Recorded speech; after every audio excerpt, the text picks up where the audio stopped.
discuss 4-letter words. No, I am not referring to LOVE, but curse words that are so popular in today's culture. There are certain actors that I won't even turn their movies on because although they claim to know Jesus, their movies use the F-bomb like they are rose petals to be sprinkled about. How about politicians that believe it is acceptable to curse and use these ugly words as a battle AX call? In contrast to our culture, the Bible contains several verses that advise against using unwholesome or bad language.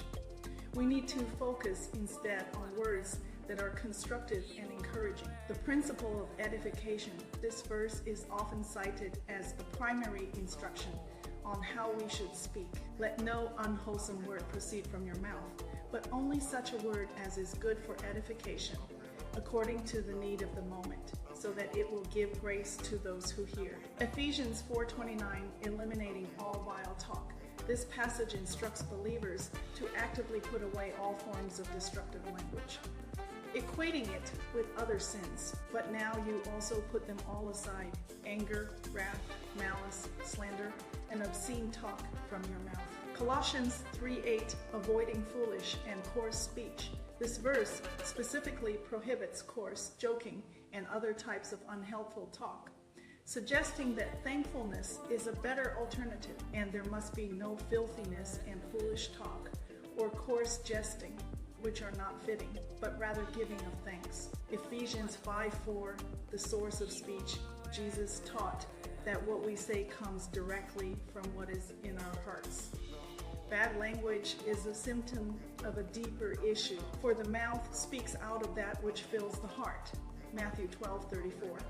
Speaking with grace, this provides the positive instruction.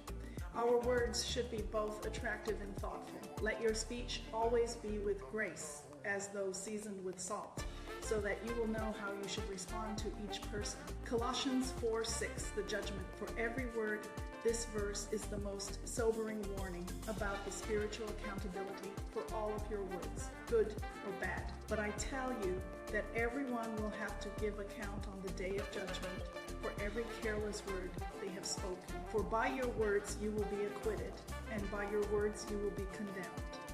Matthew 12:36-37. You will have to give a spiritual account to God for every word, including those that seem idle or careless. This implies that words have spiritual weight and lasting impact. The ultimate judgment, being justified or condemned, is directly linked to your words, which are seen as the evidence of your heart's true state. The tongue is also a fire, a world of evil among the parts of the body.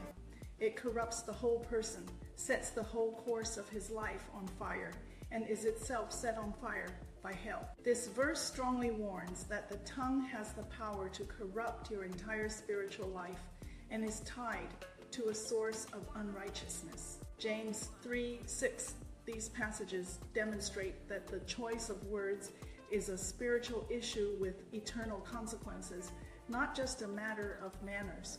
But let's analyze further. The tongue has the power of life and death, and those who love it will eat its fruit. Proverbs 18:21.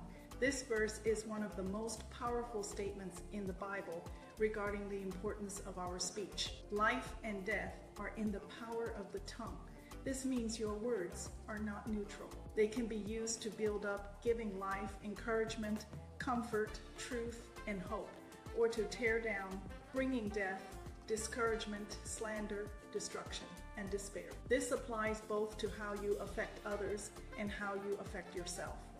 Those who love it will eat its fruit. This is a direct statement of consequence. If you habitually speak words of life, like kindness and encouragement, you will reap a harvest of positive relationships and circumstances.